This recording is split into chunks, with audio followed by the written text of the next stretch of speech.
প্রিয় বন্ধুরা, আজকে আমরা আসলাম নবীনগর শাহ সুফি আলহাজ হজরত প্রতীক তারিফ আলী শাহ আজমিরি বাবার বাৎসরিক উরুস মোবারকে 25শে শ্রাবণ 1433 বাংলা। তিনি ছিলেন একজন ত্যাগী পুরুষ, আধ্যাত্মিক সাধক, যার নাম বহু জায়গায় বহুভাবে নাম প্রকাশ হয়েছে। আজ যেখানে উরুস মুবারক হচ্ছে ব্রাহ্মণবাড়িয়া নবীনগর খাজানগর গ্রামে, এখানে বাবা তারিফ আলী শাহ নামে প্রকাশিত।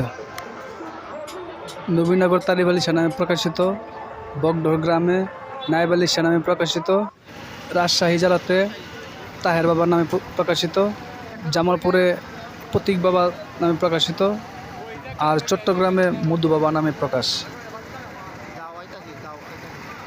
তিনি সাধনা অবস্থায় ভারতবর্ষে অনেক বছর কাটিয়েছেন। ভারতে তার নাম প্রকাশ বাঙালি বাবা। তিনি ছিলেন হযরত খাজা মঈনুদ্দিন চিশতি রহমতুল্লাহ আলাইহির অর্থাৎ চিশতিয়া তরিকার অনুসারী। হযরত খাজা গফুর আলী চিশতির ভক্ত ছিলেন। যদিও তিনি অনেক নামে প্রকাশিত, তবে তারিফ আলী শাহ নামেই প্রকাশ তার বেশি।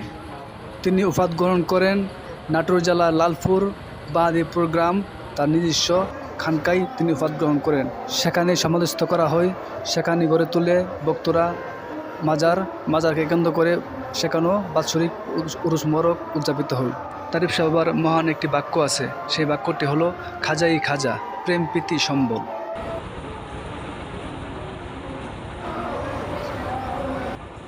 তো বন্ধুরা, তারিফ শাহ বাবার উরুসের ভিডিও ও সংক্ষিপ্তভাবে বাবার জীবনী কিছু বললাম। তো আমরা এমনভাবে আরও ভিডিও আপনাদের মাঝে দিয়ে থাকবো।